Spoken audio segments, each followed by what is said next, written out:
With some baby bumps, if anyone wants to tell us about their impending arrival. Maybe your costume. Have you guys seen the shirts where you're a skeleton and there's like a baby skeleton and you're...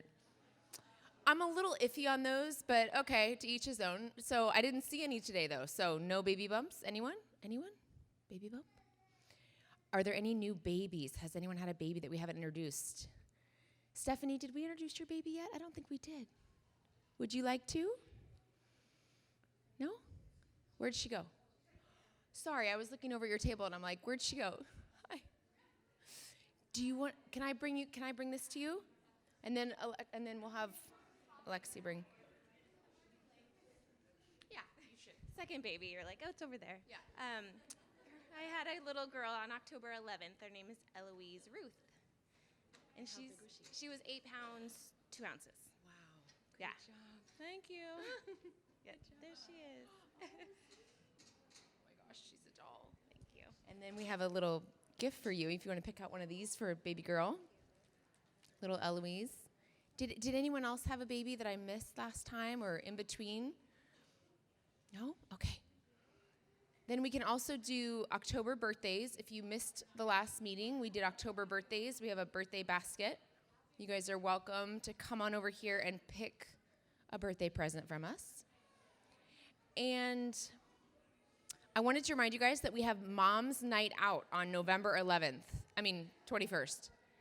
This is going to be so much fun. We're going to do a little gift exchange, but a really simple one. So you find your favorite thing. Like, the way I do it is I look around the house and I remind myself of the things that I could not live without.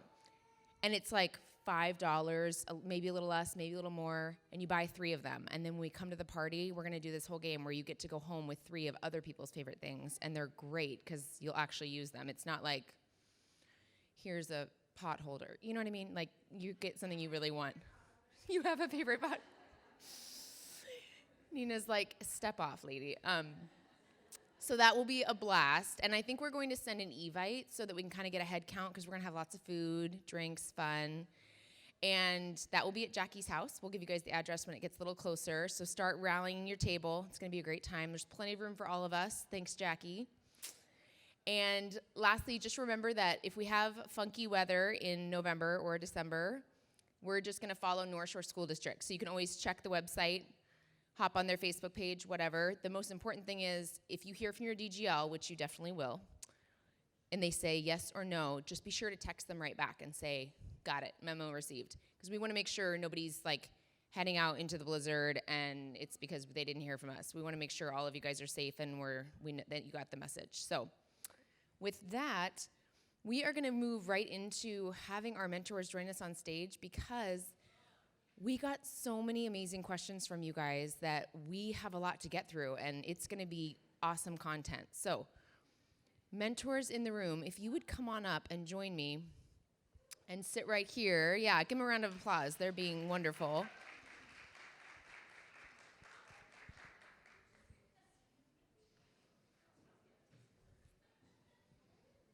I'm going to grab one extra chair.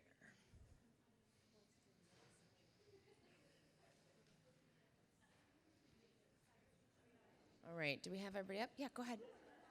Oh, yeah, I know you don't want to.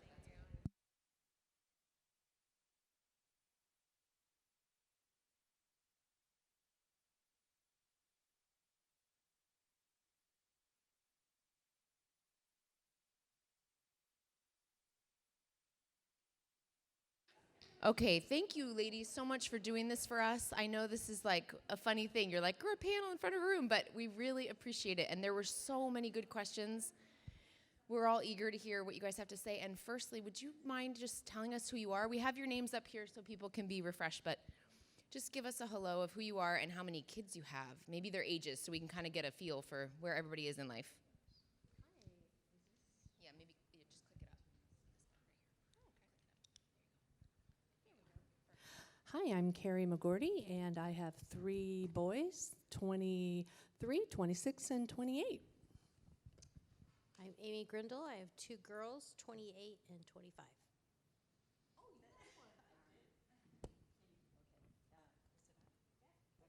I have a 24-year-old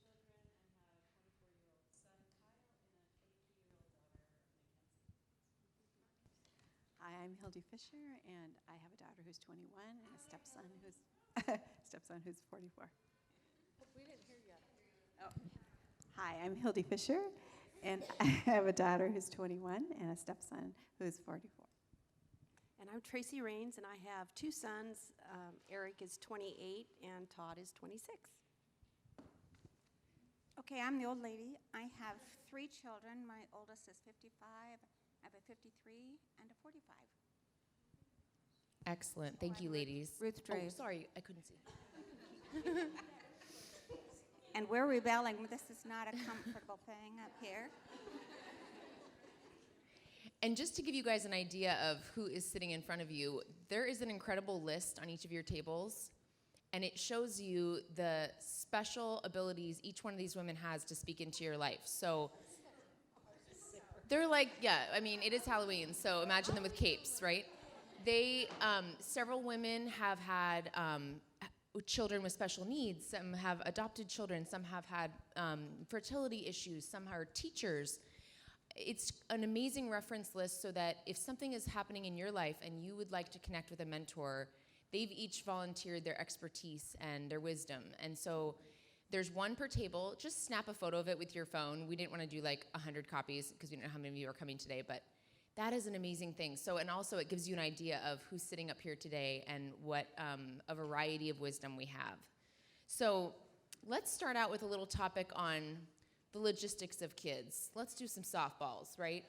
So concerning chores with your children, how did you guys manage this? Were you chart people? Were you like, here's your regular weekly thing? Or how did you do it on the fly, like just go do this? How did you guys handle having kids contribute around the house? I had a chart with their names by the day and what they had to do each day. And my number 2 son says he's going to have one of those for me when he has to look after me.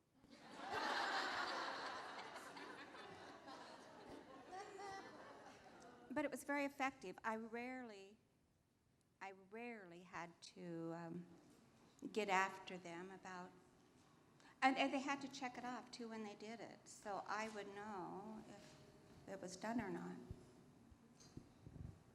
Well, I didn't necessarily use chart, but it was something similar. They had weekly things that had to be done, and daily things, weekly things, and then things that needed to be done quarterly, kind of, the big things.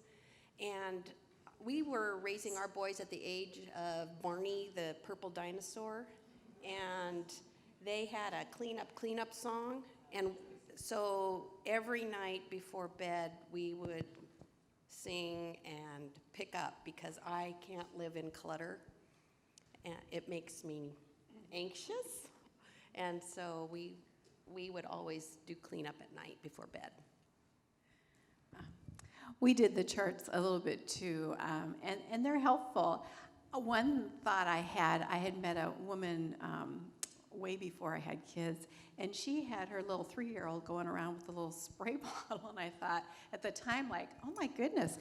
But I think starting out really young, just really small things and making it lots of fun, like if you're making the bed or whatever, and make the bed with them in it, or, fun little things to make it just fun, and it becomes second nature, and I think that that's a good idea, whatever it is, so. Oh boy, I think I'll pass. I tried everything. It's your turn. I think I started out with these really cool charts with their names and jobs to do, and that worked for a little while. And then, probably because I fell off, but I'm a list maker myself, so I would still have lists, and we'd get things done, and there was always a cleanup time at the end of the day, so that at least we'd start the next day without chaos. But then as they got older, we worked together on Saturdays, that kind of idea. Let's just get all our jobs done so we can play. And then as they got even older than that, finding out what their commodity, what motivates them, was kind of how we got chores done too. So they got paid in what they liked. Because when you find out a trait about your child, like they like having a clean room, and they like having their toys put away, and they make their own bed, you can't really use that as a chore so much, because that's just the way they are, and they just do it, and you're like, oh, well, that's nice, but what can they do? That's kind of how we worked. It fluctuated. I tried charts and it made me crazy because, oh, I forgot your sticker or whatever. And I also worked a lot, taught school at the same time. So I did a lot of that at school. And when I came home, I didn't have the energy to follow through, unfortunately. I'm just saying. And so what we did was similar to what somebody else did. We all cleaned up together and just this is the time to do it. But we also, I had them from 2 and 3 take their plates over, do all of that, put them away, just started basic. And I unfortunately am probably a little bit controlling, so I didn't do enough. When I hear some of I remember last year's group they had some great ideas on what they did, and so use one another's ideas too. Good point. And how do you guys manage, like, in your overall house schedule, how do you manage to fit everything in without feeling overbooked all the time with your family? And by the way, there's no pressure to have everybody answer everyone. Just if you feel like this suits you, you can answer. I think we were more minimalist. We figured out what we could handle, and we kind of stuck to that. So if things kind of started getting crazy and we felt like we can't handle all this, then they got to pick one activity to do, or one kind of thing, or that. So it was more of a trial and error. When it got too far, then you just pull back and everybody's happier. Yeah, I would agree with that too. It can get overwhelming really fast, and it was very much trial and error. I'd think, oh, we can do all of this, and go to all of these things, and then realize, oh, this is making me crazy. So we would just have to kind of pull back and think of what's the one thing that we really, really want to do and do it well, and that would make everybody a lot more happy than having mom stressed out all the time. So.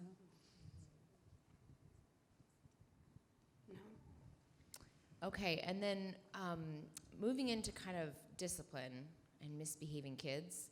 One mom wrote, "Nothing I try seems to work. My child listens to other adults so well, but to me, the mom, they never listen to me. How do you deal with discipline and misbehaving?"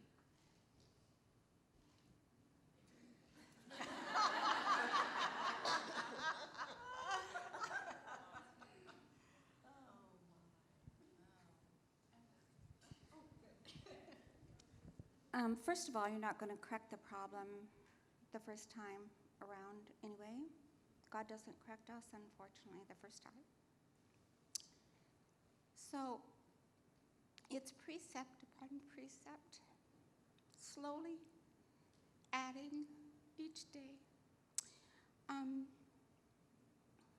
I would encourage you to encourage your child with any kind of correction. They do things well, and they need to hear that.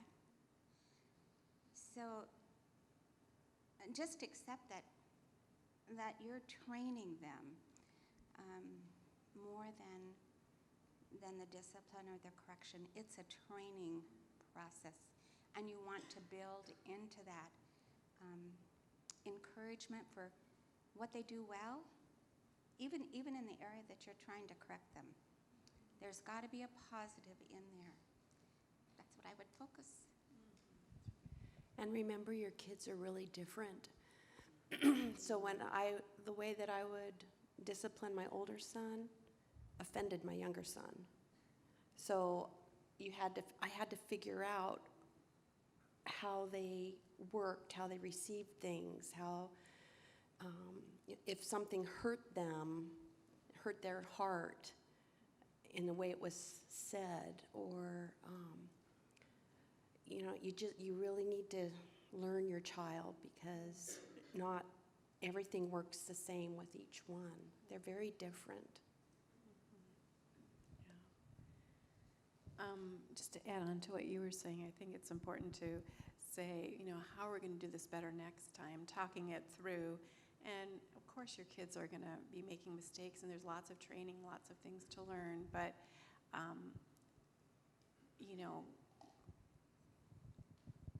of course praising them for when they are doing things right, and see how you've improved in these areas. And it's truly a step-by-step in talking through things and just encouraging them.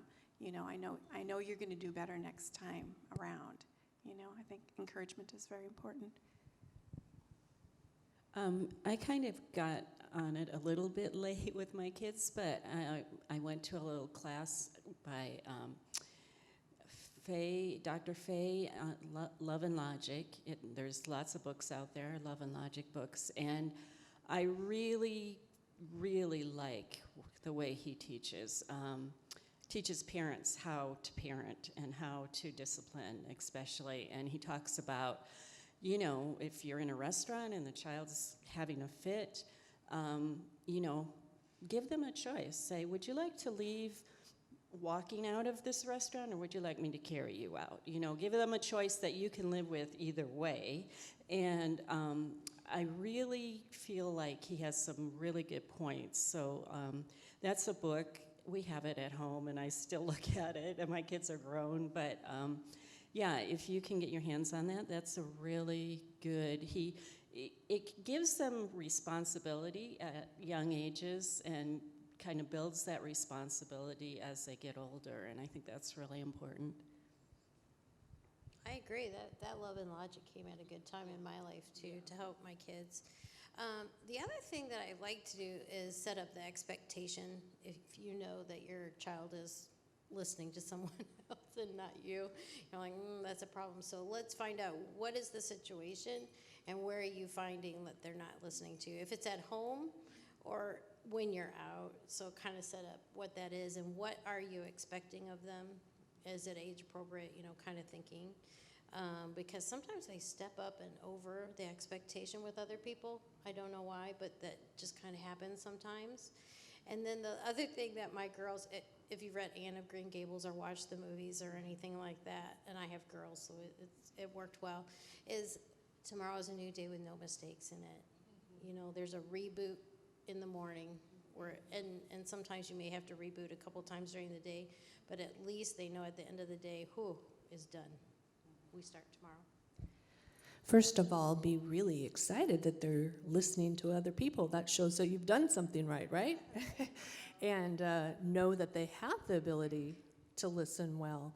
And when you see them respond nicely to other people, say, I am so amazed and see so many great things that you were able to listen to that other person so well.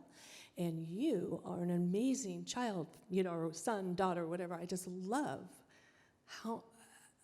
that about you, that you care enough to listen to other people and emphasize that. And then when they do the same thing for you, acknowledge, that is so great. And not that you're approving of them so that they don't get in that mindset, but you have a lot of great skills. You have the ability to do this, and that is so wonderful.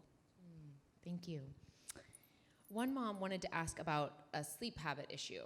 So her 4-year-old goes to bed around 7 or 7:30, and then he wakes up around 2 or 3 and crawls into their bed or cries from his bed until they go get him, and then he rolls around all night and they can't go back to sleep, and then they're up for the day at 4:30 or 5 in the morning and she's totally exhausted. So does anyone have a tip for how she can solve this? There might be other moms who have the same middle of the night bed visitor situation.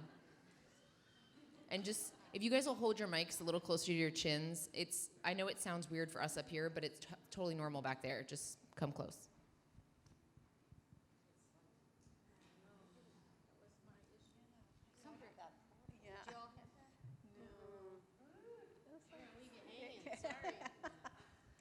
Okay, my kids did not sleep very well. I have been sleep deprived still for this many years. I think you have to think about your own schedule and what works well for you. If it's a real pain to have your kids in your room, you know, and it's just not helping you sleep well, then you just have to let them go back to their room and figure that out. And it takes a lot of time, and you don't always pray with them and all of that. Let them know that you're right there. Or do what I did and let them sleep on the floor right next to my bed. I did that for years. My oldest son slept with us till he was in 6th grade.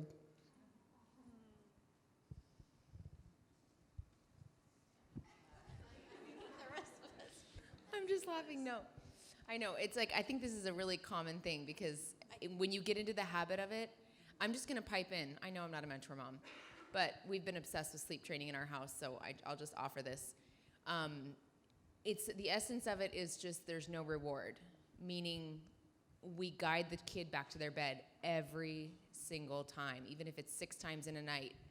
It's like, this is what's always going to happen. And they eventually are like, there's no reward. I'm not in mom's bed. It's done. And it takes 3 nights usually, but then they usually move on. And so I've seen that work in other families too. And it's like, so if you want to try that, give that a go. It's loving. It's not, you're not like, but the main thing is mom can't be like a zombie, right? I mean, what you're basically saying is, I have to be fully functioning for my whole family tomorrow.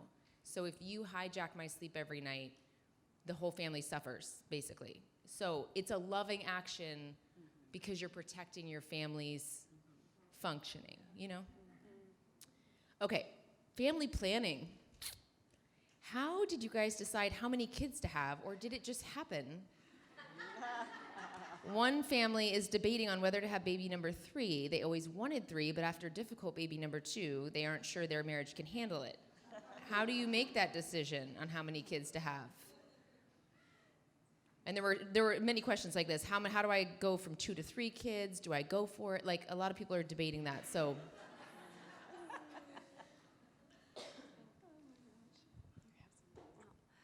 We decided before we were married how many kids we wanted, and so that was how we did it. But both my sisters had 3, and my younger sister told me, Tracy, 2 is twice of 1, but 3 is no more than the 2. So she said just divide and conquer, and they did great. So. Well, I'm from a family of 7, and I had 4 older brothers, and I was really a tomboy, and so I wanted 7 boys. I had 2, and I thought, that's good. But we have a huge age gap, so when they were 8 and 10, I had a little girl. And I wasn't allowed to come home from the hospital unless it was a girl. So, good thing.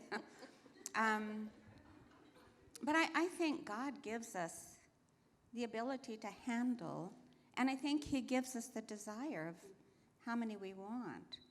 So for this couple who's had a rough time with the second child, this too will pass. And give it time, give it prayer, and let him lead. Do you know what a quiverful is? Do you know what a quiver is? It's what you carry your arrows. We don't carry arrows, but anyway, 7 is what they carried, the perfect number. I wouldn't recommend 7 anymore, but anyway, pray about it. They are a blessing. I don't think you go by the difficulty of a child, whether you stop or not, I guess. It would be mine, because my first was absolutely very, very challenging, and so we would have had 1. So for me, it was stopped just because of a physical thing. The doctor just said it's not safe anymore to try. So we stopped, but she was the second. My second daughter is just a blessing, so I'm glad we didn't stop, but it was kind of one of those, whoa, maybe we just need to combine forces for 1, but we, at the beginning, before we had our first, we thought we wanted 5 boys, and we ended up with a girl first, so that kind of blew the whole plan, and yeah. Any other thoughts?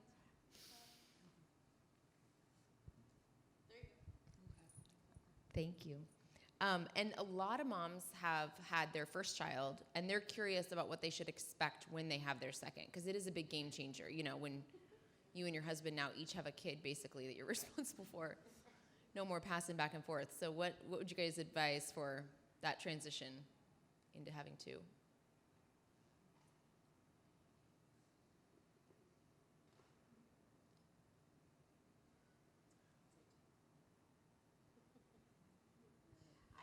For us, we planned time for the older. We just knew that, well, she was very excited that her sister was coming. And about 10 days after she came, she was done and said, when do we take her back? And so she kind of gave us clues as to when she needed her time, big girl time. And that worked out well because of two of us, right? I don't know when it goes to 3 what you do. I don't know. The other two play together, and then you just have the one. Oh, that's what happens. Okay. Yeah, they start to self-manage. Great. Good. Well, so let's move into marriage a little bit. How do you guys make time for quality time with your husband and not have your kids be the center of everything you're talking about at dinner? Like, have you guys ever done that where you're like, let's try to go 3 minutes and not talk about the kids? Like, how do you have your own relationship and be intentional and connect when you have all the busyness and chaos of raising kids?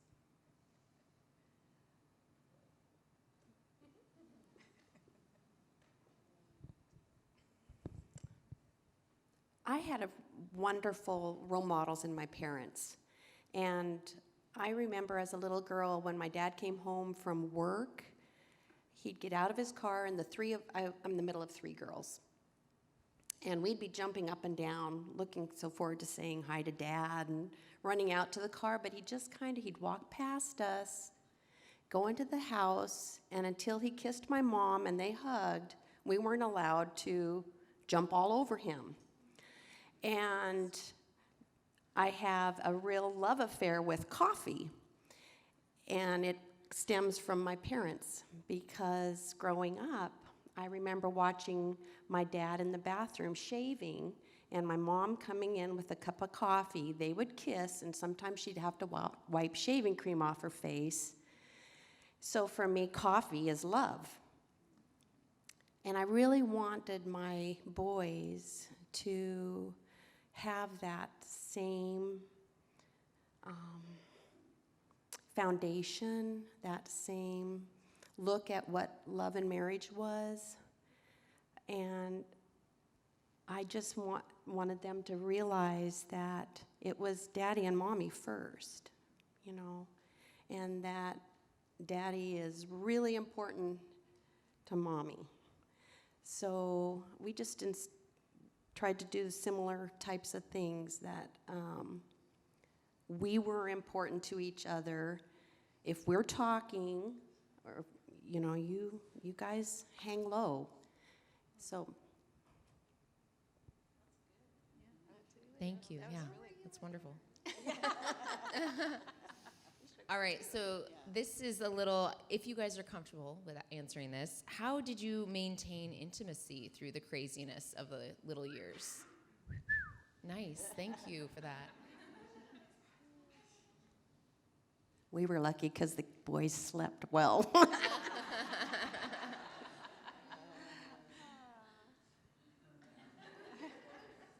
Thank you. You have to plan it. Before there's children, you can be spontaneous anytime. So for me, I loved going to bed after I'd had a bath. My legs were shaved. I knew I was okay. And he picked up on that, oh, she's in soaking in the tub. And, So I've heard people say, well, it's just not spontaneous. And after a few years, it isn't. But you can plan it. And then they go, well, planning isn't fun, but it is. And I have always brought my husband coffee in the morning while he's getting ready. The kids saw that. But I don't remember how old the boys were when 2 of them would come and try to climb in bed with us. was not exactly desirable, but we let them see us being just kissing and hugging. So they knew there was affection, but there were times when our door was closed and they knew. So don't be afraid to plan. Plan picnics in your bedroom. Set up a little table, decorate it. If you drink wine, if it's apple cider, whatever, plan things with your husband. He knows he's important, and the kids know Daddy's important. That's great. All right, they're like, pass? No. So let's talk about having older kids and when they're entering school. How do you have tough conversations with your kids after they're in elementary school and they're hearing things on the playground and they bring home topics that you're not prepared for? How do you address those with them?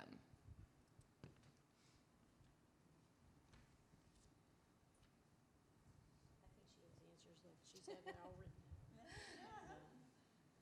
written. I'm not quite sure what the topic was that somebody referred to here. One of the things that I would share with my kids is that the values, that every family has different values and different things that are important to them. And sometimes there's also busy parents and they can't often talk about things with their kids. You know, we just don't know what other people's families are like.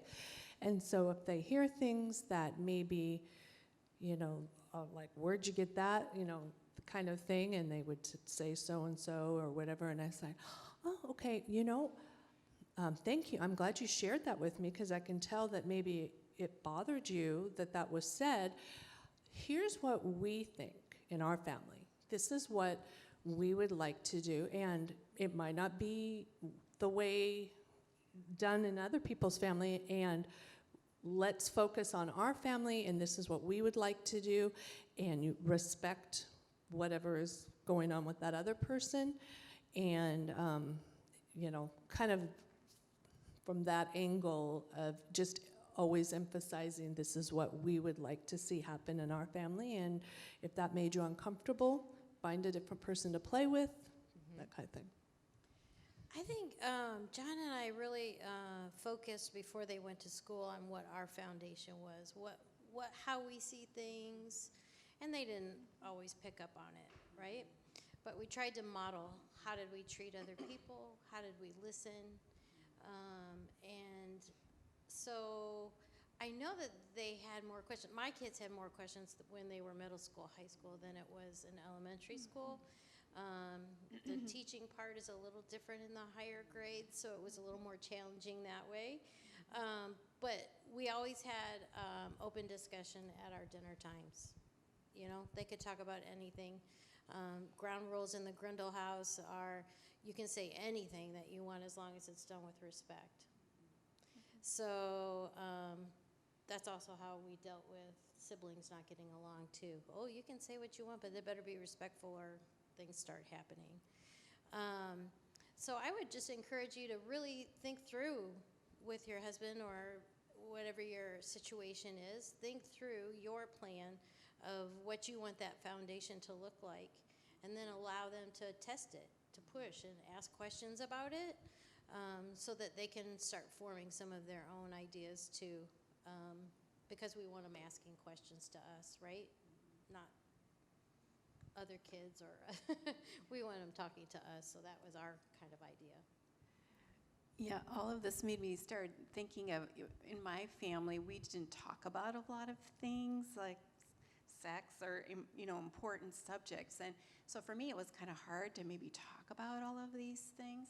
And just in reading about it, I just thought, you know what would be a good piece of advice, I think, for all of you, is think about all the different subjects you want to teach your child about that are important to you. And start right away, and of course age appropriate, and then as they're growing, add a little bit more, add another layer, add a little bit more, so that way you're already starting to talk about each area that's important, and you're developing it as they grow, because all of a sudden you can find yourself like, oh my gosh, I haven't talked about this subject about drugs or whatever it is, and I don't know what to say right now, and they're not listening to me right now. But if it's already been a topic of conversation and you're just building those layers year after year, I think that's really, I wish somebody had said that to me. I would agree with that. I remember our son was like 13, and my sister has a son that's a couple of years older, and I remember calling her and saying, do you think he's ready? I mean, should we be talking to him about, and you know, honestly, we probably should have started a lot sooner than that. And by the time we actually sat and started talking to him about sex and everything, he probably had heard a lot from his friends, and I was kind of sad that we hadn't started sooner, just with the basics, you know. But I also agree with, you know, laying the foundation early, but also, you know, when they come home from school and say, oh, this is what so-and-so said on the playground, oh, you know, asking them, well, what do you think about that? You know, let them tell you, because hopefully, if we're laying the foundation, hopefully they're going to say, well, yeah, I didn't really like that, and well, what do you think you should do about that? And then keep asking them the questions. I was too good at telling them what they should think instead of asking them to tell me how they think, and I think that's a really important thing to do. Great.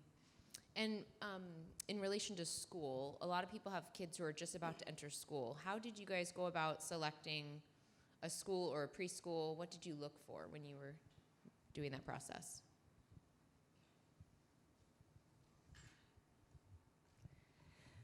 As Tracy said a little bit ago, that all your kids are all different and they all have different needs. And so when I was looking at schools, my kids went to all kinds of different schools. One went to an alternative middle school, one went to alternative elementary school, one was homeschooled for a little bit. One, you know, I had them all over the board.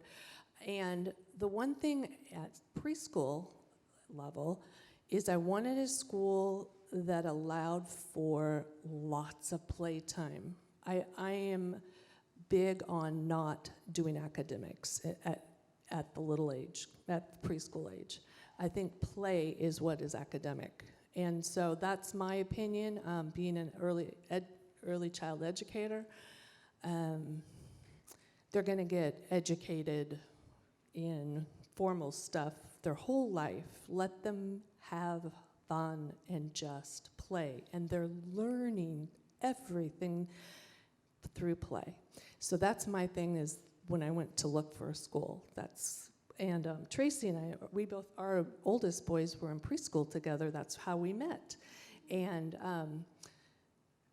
we switched them when they were 4 to a school that was really play-centered. And I don't know about if you remember back, but I felt like for my son, just to be able to have more playtime was super. He felt way more comfortable than just, you know, now we're going to this room, now we're going to this room, now, you know, and rotating through. And that's great for a lot of kids, but he needed to know that he could play. And the other thing, in the elementary age, the more divergent the classroom is and accommodating different learning styles, to me, is a great fit, because one way to do things wasn't something that I really wanted for my kids. I wanted to feel comfortable knowing that if one of my kids who couldn't sit still could stand at his desk and he wasn't going to be in trouble for that. Those kinds of things were how I did it. Great, thank you. And a couple moms, or several maybe, are exploring the option of homeschooling. I know you, Carrie, you said you did that for a little while. What are some of your favorite resources for curriculum, or do you know of any hybrid homeschool programs where they can go to school some days, be home some days, anything like that? One school is pretty expensive, but they have a hybrid kind of a system. It's called the Attic. It's in Woodinville. And the kids are home part of the time, and I think they go to school 3 days, and they're home the other 2, and they provide all of the things for you to do at home as well, so that one's an option. I just use the internet a lot. Lake Washington School District has a great program, Emerson K-12, and they, my son went there twice a week and took classes, and then I had somebody to sit down with me and say, you know, how are you getting all the things in, and they would offer resources. Internet is a great, there's just type in homeschool resources for whatever specific subject you need, and that's helpful. Peggy, can you tell a little bit about, she homeschooled all her kids, so she has 6, 7 kids, so. Or that's good. I know will you raise your hand, Peggy, just so they know? So Peggy's an expert on that, so that she would be a great person to come to. Yeah. This isn't her favorite thing, though, so I'm guarding her. See, yeah, no, she doesn't want to talk. Oh, you don't want to talk? Yeah. But Peggy's there. I just want to highlight her because she's such a wonderful resource for that. She has 7 children and she homeschooled them all, so that's an amazing person if you want to reach out about that. Can I just add go one more ahead. thing? I'm a nurse at a public school, and I know I'm not a teaching of them, but I know that we have homeschool kids that come in and take our services. Oh, too. that's neat. Yeah. So they can come in for band and orchestra, or we had some kids that wanted to come for PE. We had different things like that. So if that is part of you your can venture supplement too, the homeschool education. That's yeah, great. Yeah. So I'm sure that I'm in an elementary school, but I'm sure that follows. And sports, I know, do that too. They let homeschool kids come and play. When you go into the higher grades. So if you want to do that, Yeah, good tip. I had my daughter in a hybrid program with the public school system for a couple of years. So several of the school districts actually have homeschool co-op programs. it's true. A lot of people just don't know about it. They go into the classes and then do other stuff at home. Because it's in the public school system, they do stuff. Oh, perfect. Yeah, so I would check in your school district as to what office, Right. opportunities they provide, because we did have a homeschool exchange as well. So Thanks, Jillian. It's helpful. I love this question about the teenage years. It's a little long, but I'm going to read it because I think it covers a lot. I really fear the teenage years. I want to be my child's best friend and confidant, yet also be an authoritative figure who sets healthy boundaries in their life, like curfews and screen time. Can you be both? How do you balance it? How much privacy do you allow your child to have, or do you pretend to not notice if they have secrets? Do you have any examples of what you did that went really well or terribly wrong that we could learn from? I ask this now because I have a hunch that part of the answer lies in the actions we take long before our children reach the teenage years.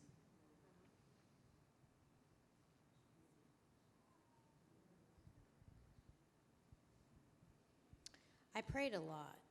I prayed really a lot about that. I have 2 girls, and I always thought it would be great to have besties, but that didn't serve them well when I was in the mother role. And so I prayed for mentor people, influencers, to be around them, because I didn't want them to be confused into the roles. And I can say now, my girls are grown and having their own families, that we are really good friends. That probably happened in college when they made that initial break. We became very close friends. But pray about those women that can be influencers to your daughters that you trust, that when they tell them those darker secrets that they don't really want to tell mom, because I think there's a disappointment factor that I don't know that you're going to get the whole story anyway. So wouldn't you rather them be able to find that person that you're both so safe with that they can talk to? And that is totally from a girl's perspective, so I don't know how it works for boys. Yeah, I really agree with that. And I have a son and a daughter, and I don't think it's that much different for a son. I think I was our 2 children are adopted, and they are very different. Oh my goodness. Anyone that knows them can agree to that. And that was really hard for me because I had this really idealistic, I'm a teacher, and I thought my kids would love me to read to them, and we'd go for long walks, and we would just love being together and all this amazing stuff. They'd help me cook in the kitchen, and oh my word. So I was a little shocked when it didn't turn out quite that way, but you know, I think you try to find out what your child's gifting is, what they're good at, and it's hard. My daughter especially, I prayed and prayed and prayed. I couldn't find anything that we had in common, anything. And finally, I realized that we both loved animals. And so that became our thing, that we did stuff, you know, I would take her places where we could see animals, and we got a cat and all of that sort of thing. And our son was very, very, very active, and so it was sports, and I know nothing about sports, but I learned a lot because of him. So, I think if you start that early, it's hard, teenagers, because they're supposed to be growing away from us. That's part of what they're supposed to be doing, but as a mom, I didn't want them to grow away from me, you know, so you have that pull, but I think if you recognize early who they are and you can support that, that can follow them through those teenage years as well. And then looking ahead, some of us have parents who are aging or having health problems. How did you guys, or how do you manage caring for them and caring for your children when you're in that, I think they call it the sandwich generation now, but like when you're doing both, what do you guys recommend for people in that situation?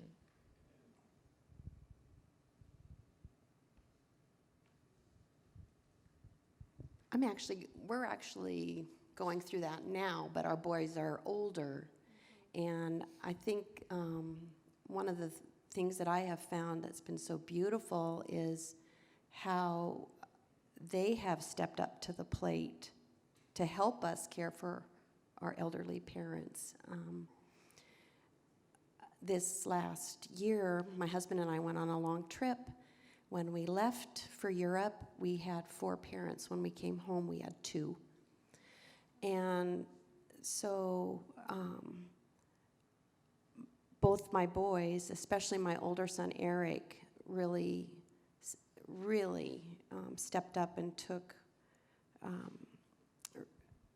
our place and was with my mother-in-law. And then when my mom was dying, which was a sudden thing, he jumped in the car with his cousin and drove to Idaho and arrived 3 hours before she passed to represent me and my sister. So I don't know where I'm getting with this. I think what I'm trying to say is we tried to raise our boys to have a love and appreciation and respect for their elders and their grandparents, and my boys absolutely adore older people. And they'd rather sit down and converse with us and people of the older generation. I find it really beautiful, and I'm thankful for that. And I just wanted to say one other thing about teenage years with our boys. It was a time of my life. I had a ball with them in their teenage years. They were really very active in sports, very disciplined in sports and in their education. And I kind of was surprised at how much fun it was to have these teenage boys that were growing up before my very eyes would come in and lift me up and move me across the room and think, that it was fun. So not all teenage experiences are horrible. Mine was wonderful, and I loved it. That's nice. What about if you have difficult in-laws? What are some tips with those troublesome in-laws?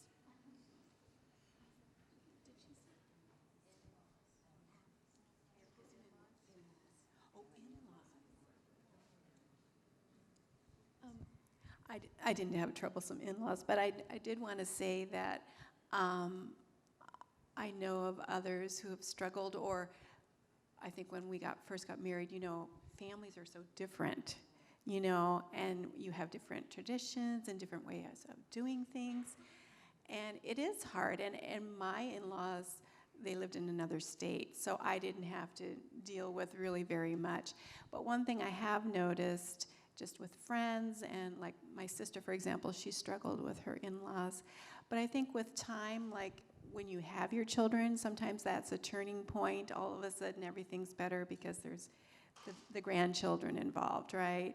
Or just with time, I think people grow to accept and respect others from different perspectives. And I've seen that time and time again, just to encourage you that maybe things are really difficult right now, but most likely, especially with a lot of prayer, things will improve and you will grow to love each other. And, you know, just spending time with people, you do tend to grow to love each other. I think, too, I didn't think we were this much of thinkers, but we thought when we first got married, and we just kind of divided task, right? So if there's a problem with my husband's side, my husband dealt with it. If it was my family, I needed to be the interventionist, right? So if there's a conflict or a disagreement or whatever, I was the mediator, and this is how our family's going to do it, because I think you do need to find your core. This is my family now. This is my responsibility now, and it's protective. You're protective. I'm protective of my husband. He's protective of me, and that's kind of how we did it. I don't have a really hard in-laws, though, so maybe it was easy. It's a good point, though. You know, you tend your side of the fence, I'll tend mine, which is Because you know your family of Yeah, origin. you know, how yeah. they work. You know how they're receiving things. That's right. If you let your husband do that, it could gets get messier. messy. Yeah. Yep, you're right. We got a lot of questions about how do we foster love and respect between our kids? How do we make them friends even when there's conflict? How do they stay friends for the rest of their lives? How do you foster that early on?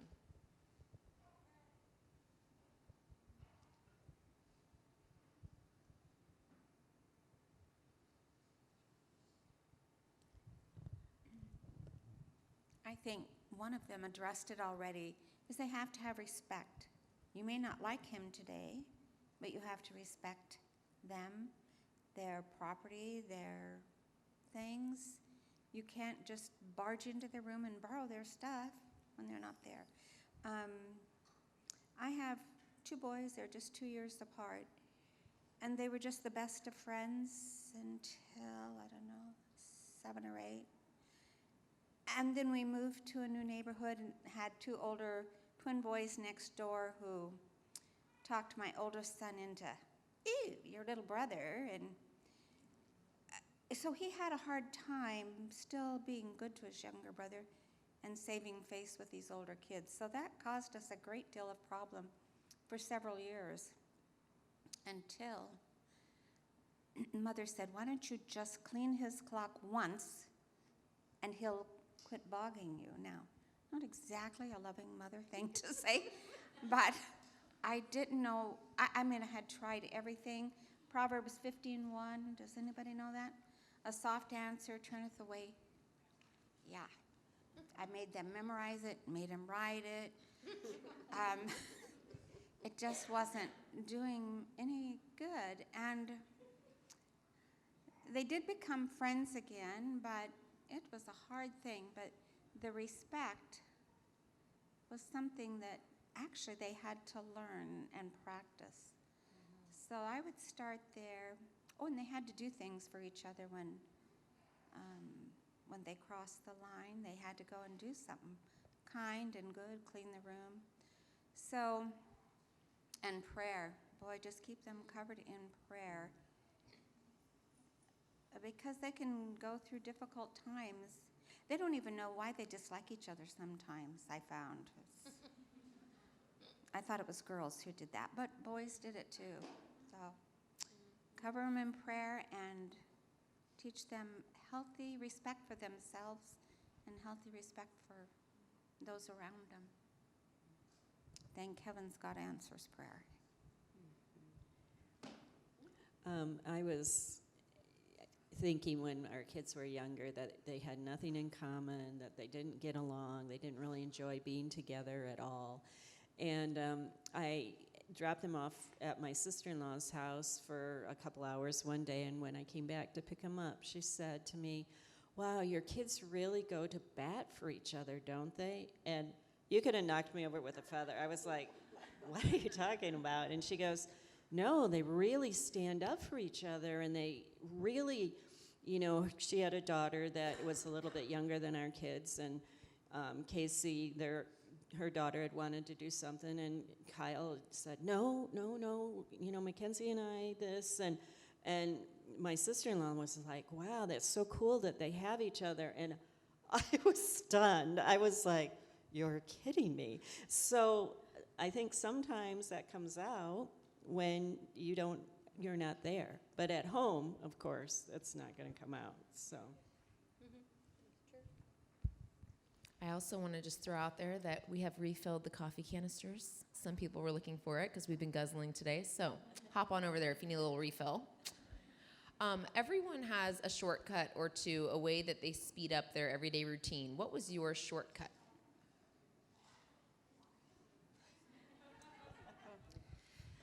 I found that just because me working at least part-time to full-time with younger kids, I had to do a lot of planning ahead of time. So I made one of the things that seemed to stump me a bit was meal planning and all of that, and just getting all of those little chores done.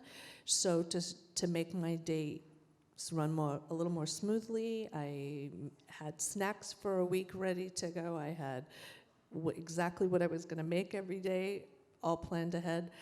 That is just what worked for my sanity. I don't know if that would help somebody else, and it's really helpful. Unfortunately, I asked my husband last night. We can't remember any of them.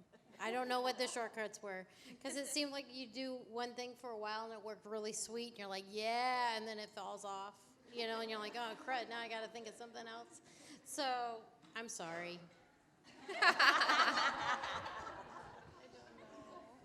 Mac and cheese every night.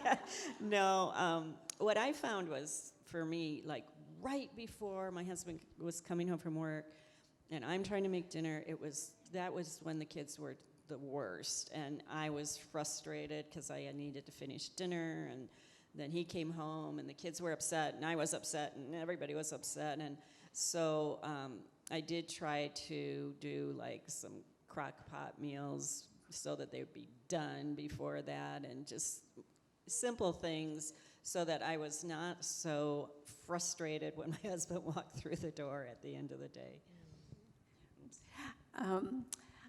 I think having a few mom uniforms in the closet ready to go is a good idea. I had a few little outfits that they were my go-to. It's just like they were really comfortable, and I felt like halfway decent in them. So if I needed to run to the store, I looked presentable, but they were comfortable enough that I could, chase my daughter around the house, kind of thing. So that was helpful for me. I just let a lot of things go that weren't important. I mean, I love the idea of the magazine look in the house, but it's not real. So as long as the bathrooms were clean, my bedroom was clean, and the kitchen area was clean, I learned to live with clutter and not drive my husband and the kids crazy. That's good. How do you keep your cool when your child is on your last nerve?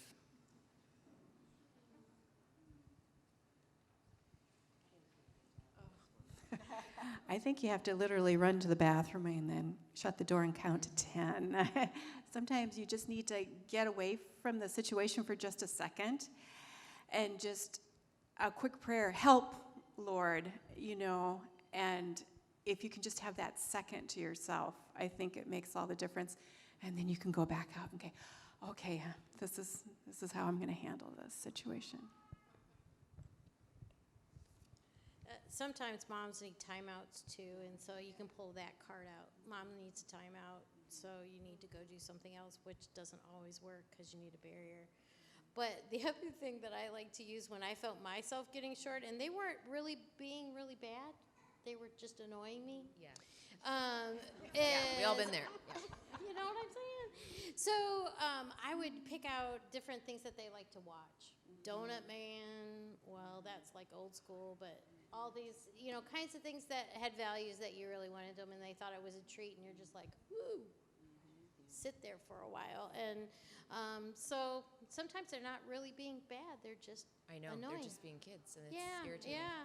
So I accommodate for them so that mom can have a break. That's good. Just one Yeah. thing, we raised our kids without texting and all that going on, and boy, I think if I had that available, when I would have had like my good go-to girlfriend and just said, help, and they would know exactly what I was going crazy, and just they did, Call the tribe. gotcha, yeah. That's a good word. What about bedwetting? How do you guys deal with bedwetting or training your kid to be dry overnight? It worked. I don't know. It worked, yeah. My older son had trouble with bedwetting until he was 10. And it was just, it didn't happen all the time. There was no prediction. But we worked with this pediatrician because a lot of times it is their bodily development. And so he was a big kid. He is a big man. He's 6'4" and 240. But as he was growing up, he would grow, but his bladder wasn't growing at the same pace. It didn't matter if we woke him up out of a sound sleep and took him to the bathroom before we went to bed. But I think the most important thing, number one, work with your pediatrician. We ended up not doing anything. We just waited it out. But number two, the element of shame it's so scary for them, and just to reiterate that, honey, your body is growing and your bladder will grow with it, and not to be ashamed, just help change the sheets and don't make a big deal of it. That was important for us because it impacted him wanting to go spend the night at friend's house, all those types of things. And what do you do if your child is a biter? I've heard you're supposed to bite them. Has anyone else heard that? No? I haven't tried it yet, but I'm getting close. I've heard bite them back. Yeah. Show your 2-year-old how badly it hurts. Did any of you guys have biters? No? All right. You've heard that too? Yeah. Like one time you just bite them back? How it feels, and then it seemed to be effective for whatever mommy group I was in. Yeah. I've heard that a lot. Yeah. I didn't personally have, my boys didn't bite other kids, but working with little ones that, early childhood situations, we always just made sure that, that they're at an age where they just don't have the words, so that's their go-to of frustration, and so we just, instead of biting, even if they can barely say like 3 words, no, stop, whatever they need that's frustrating them, that got them to that point to kind of identify. You must have been, maybe you were sad or something, try to kind of figure out what, if you weren't there, you come, pick your kid up from the nursery or whatever, oh, they bit so-and-so, so trying to let the nursery person know, hey, my child is kind of struggling with this, can you kind of see maybe where they're getting frustrated so I can help them? And then just alert people, because they just need those words. And always, if you had a little person over and they bit that person, always make sure that was not okay. You stand here and make sure you give your attention to the person that was bit and make sure that they're okay, and that wasn't nice. That was not nice, but they're trying to talk to you. That wasn't a very good way of talking to you because that hurts and that kind of thing. Right. That's good. Forgive the hijack. Just one other practical thing Totally. related to that. There are more and more pediatric clinics that are integrating medical pediatricians with behavioral health professionals for children. Yeah. And sometimes, so if it's not your normal pediatrician, Right. they'll still take you in for just like 1 or 2 appointments for the price of a copay. That's great. So that way, if you're looking for access to a behavioral health specialist Right. that deals more with this kind of stuff, Right. Yeah. You could get that one-time appointment to, yeah. this huge cost or commitment. Ooh, that's Good tip. Thank you. Yeah, and that could be for a variety of issues, right? Yeah. Bedwetting is one. Right. Yeah. Biting, any of these. What would you guys offer as most helpful if you're struggling with mom guilt for being a working mom? A lot of moms have a hard time balancing both and carry some guilt about that.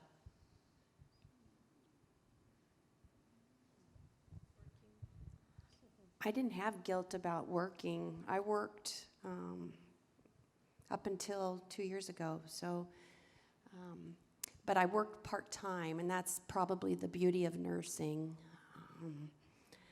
And I think my boys were really proud of me, and they would ask me every day, because the last 21 years of my nursing career was in labor and delivery at Evergreen.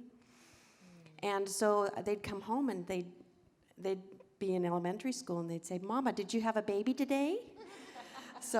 And then I would say, "Yes, we had a baby today." And, "Well, how big?" And it would go on and on like that. So they enjoyed my career with me, I think is a good way of putting it. And That's really cool. you just try to do the things with them when you can.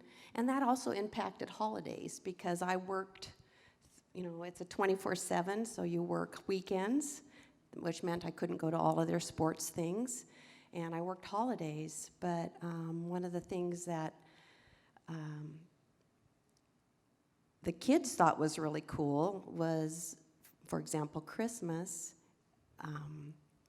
We'd have Christmas with Lauren and I and the boys, Christmas with my family, and Christmas with his family. And so we had 3 Christmases, and it was almost never on Christmas Day because oftentimes Mama was at work. And so the boys would get questions about, "Well, what do you mean you have 3 Christmases?" And they would explain, "Well, we have Christmas with Grandpa and Grandma Lang, we have Christmas with Grandpa and Grandma Raines, and we have Christmas at our house." "Well, it's not on Christmas Day?" "No, Mama had to work." And so the big joke in our family was we called Santa Ho-Ho. And the boys would say, "Well, Ho-Ho knows when Mama works." So that's when we would have Christmas. Oh, that's cute. What do you guys recommend for balancing your family lives and then fitting in you time, like your own restorative sanity time?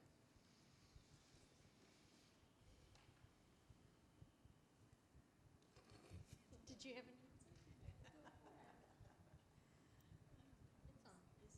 Okay. One thing that was really cool when our children were little, but that I didn't avail myself of enough, it was we had a group of moms and from here and from this church who all had kids about the same age, and they would trade with babysitting, and so and they kept track of how many hours, like if my friend Sandy brought her boys over for 3 hours, then I could take my children over to her house for 3 hours or whatever. And there was a whole group. So if she wasn't available, then I could call someone else, and they could call me. And I really didn't avail myself of it enough, I think. I think I was kind of super protective of my kids and like, oh, I don't know if I want to just hand them off to someone else, and then do I want their kids in my house for 3 hours? I don't know. But as I got older, I saw the real value of that. Plus, my kids loved having other kids over, and it, 3 hours away so that I could go do something that I wanted to do or I needed to do, that was fantastic. So, if there's any way you can do that, the trading with other moms, I would highly, highly recommend it. It's a good idea. Anybody else? What's one tradition that you did with your kids that they absolutely loved? The more unique, the better, it says. Anything? Well, one of the things I did with my girls, it wasn't a holiday thing, but was teaching them about prayer. And I think I shared this last year, so if you did, you could just not listen. They, oh no, just turn it. Thank you. It's them calling. We made clouds, and you'd put a prayer need, whatever they thought. I mean, these were little. They were very little, so it would, like, pray for grandma's whatever, or their friend who was sick last Sunday and couldn't come to church. And I'd put them as clouds, and we taped them on the wall. And then when the prayer was answered, we had sunshines that you put on them. And it was a real visual that we prayed about this. We practiced praying and then seeing and looking for God to answer the prayers. So some of them stayed up a little longer. Some of them were just on the week, Oh, yeah, I didn't fight with my sister today. Woohoo! There you go. You get a sunshine. And acknowledging God in our home. And it's just really nice to see them as adults now that prayer part of them is really sensitive. So that was a God thing. That was a God idea, and I just went, wow, that was really cool. So that's something that was a little different. People who came to our house would see this wall of clouds and sunshines.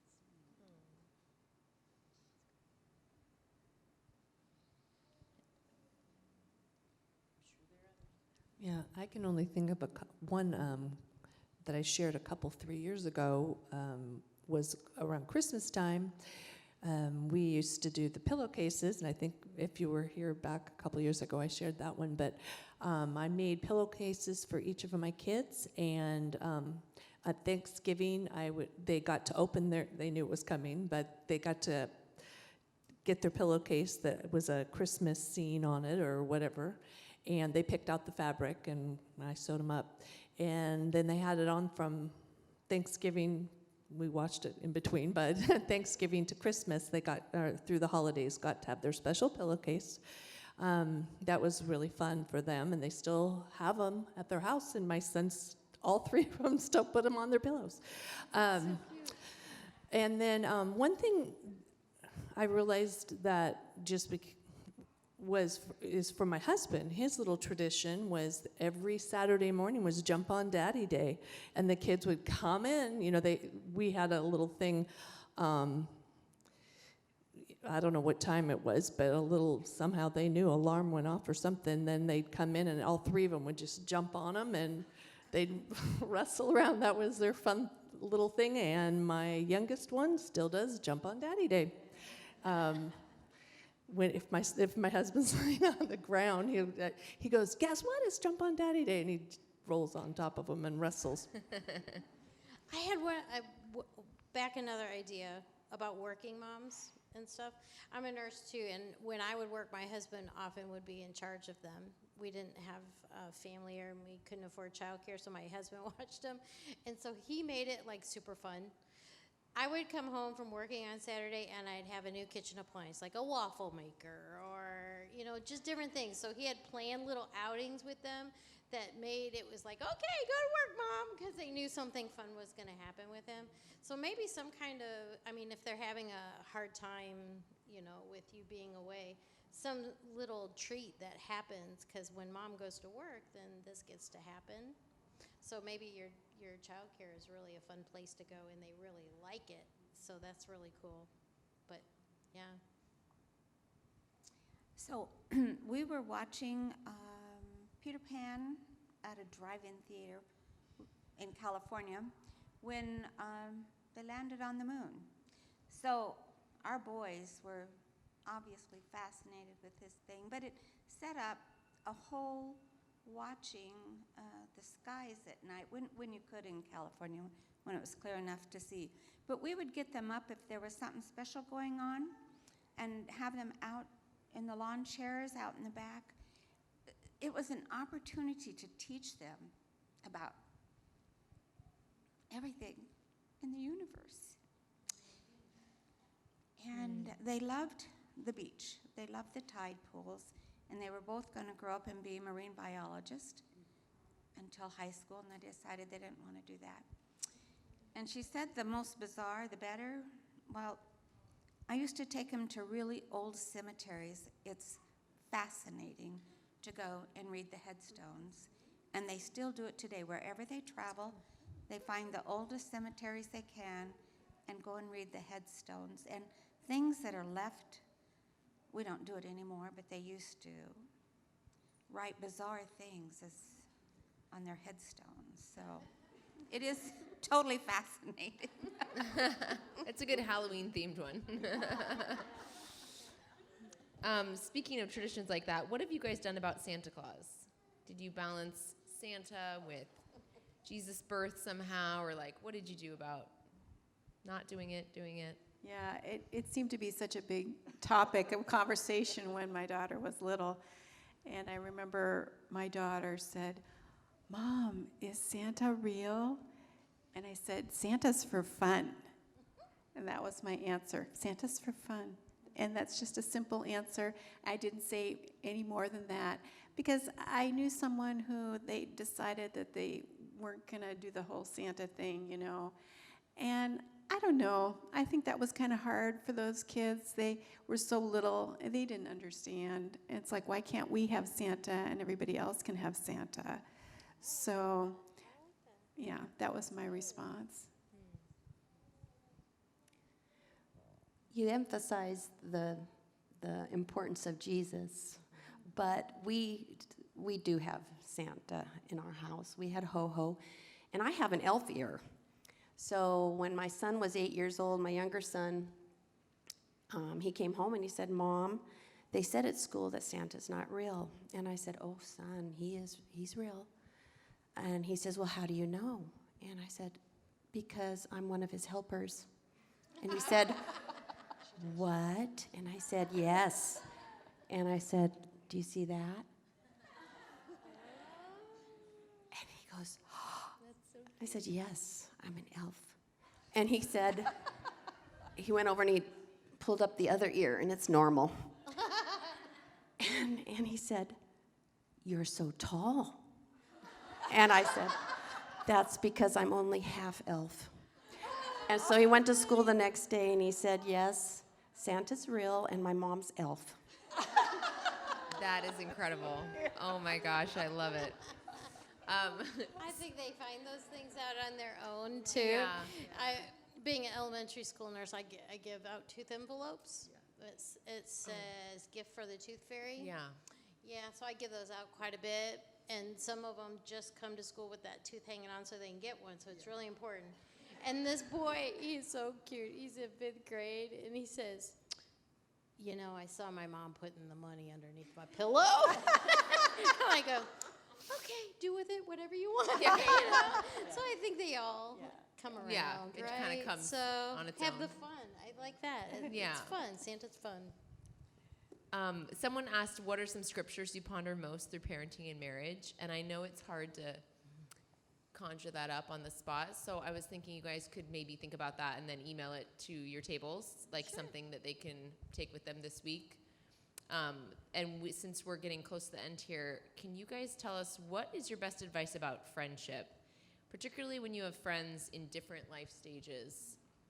I mean, luckily we all have each other here, but a lot of us have close friends who haven't had kids or their kids are already older or just different things. How do you navigate friendships right now?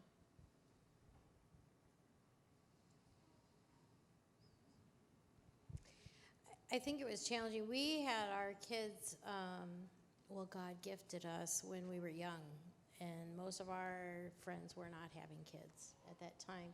So Katie got brought to a lot of things. You know, she just joined or whatever, but that was awkward for other people. So that's a challenge, I think. You need to have talks with your friends about, is this okay, is this not okay, and not be easily offended. Right. Working towards being unoffendable. There's a great book called that, and just really being open to what your friends, let them say this is a no kid thing, and you're like, okay, got it. Yeah. But I don't know, that's a tough one. I think that's really nice. We had kids late, and so all of our friends had kids already, and we had this couple who was, my husband grew up with. My husband's from this area, and I'm not, so he grew up with all these people, and we would go to their house, and they had 3 girls, and the oldest one was probably like 7 or 8. Well, we were going through infertility, and for me, that was pretty private.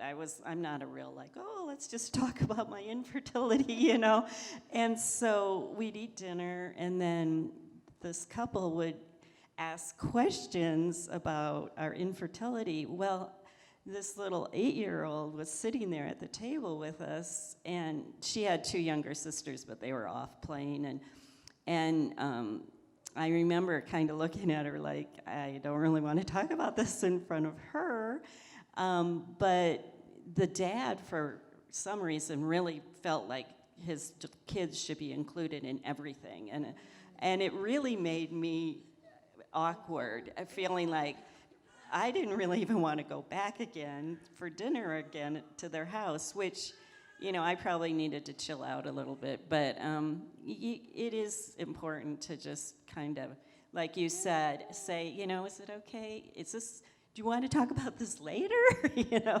Or whatever.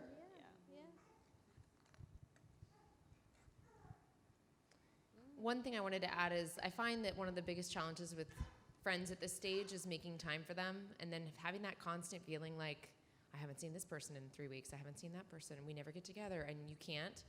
And what I've done is one of my girlfriend groups just does one night a month, and it's on a Thursday. It's the 3rd Thursday, so we call it Thur. And then it's just there, and if you can make it, great, and if you can't, great. But it's like an anchor in your time, and you guys can get together, and you could even do that with your tables.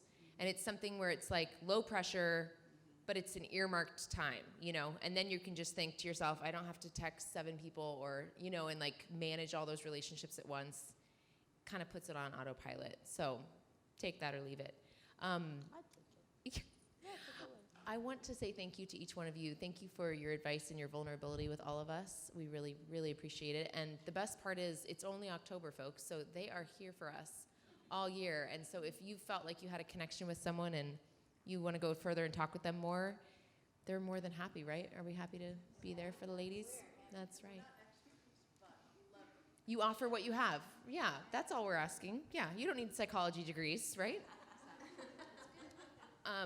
And then before we go, I just want to offer up, next week we are going to be talking about early intervention for kids on the spectrum who may or may not be needing care. We're meeting with, our speaker will be a lady from Kindering. So it's going to be a really cool talk. And we're working on that right now. So that'll be on the 14th, right? Yeah, 14th. And we have Delightful bringing the baked goods. Thank you, Delightful. And Graceful bringing fresh. And then Hopeful will be with kids downstairs. And if you guys wouldn't mind blowing out your candles right now so the wax can dry before we clean up. And then you can grab your brunch item and take it home and feed your children or whatever you'd like to do with it. And then help deconstruct the table a little bit if you don't mind. That really helps us as we break down the room. So thank you guys for meeting today, and I'll close us in prayer, and then we can go get our kids. Thank you, Lord, for all the topics